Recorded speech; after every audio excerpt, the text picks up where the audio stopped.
Welcome to this week's edition of the Week in Triathlon. Let's roll that intro and get stuck into this week's news.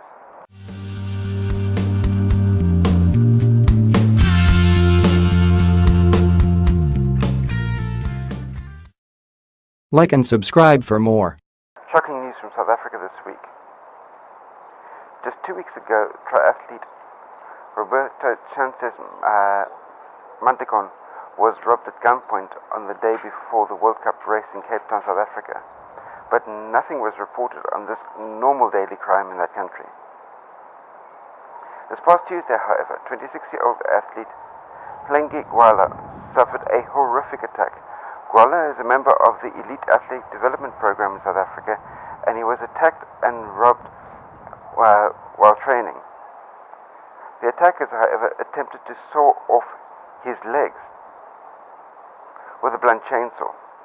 However, the chainsaw didn't start, so what they then proceeded to do was to try and saw his legs off manually with the blunt chainsaw, in other words, slowly.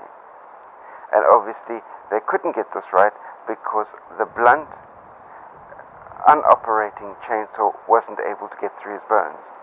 Luckily for him, however, there was a security guard passing by, and that caused his attackers to flee. Down in the description box down below, there's a crowdfunding campaign that's been set up for Gwala in order to help him cover his horrendous medical costs that he's got over and above the horrific attack he suffered. With all the grim weather and snow over the past week in the UK, almost all events were cancelled. The exception was the Frosty and Frostbite aquathon events in Littlehampton. Athletes certainly got their money's worth with those events. In theory, if I look at the Xterra World Tour calendar, this past weekend was the Xterra Motatapu in Queensland, New Zealand. And that was due to be happening this past Saturday on the 10th of March.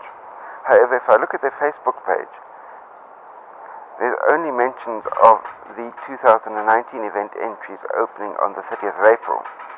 And their Twitter account has been completely untouched since the 28th of August 2017. So what happened this past weekend is anyone's guess.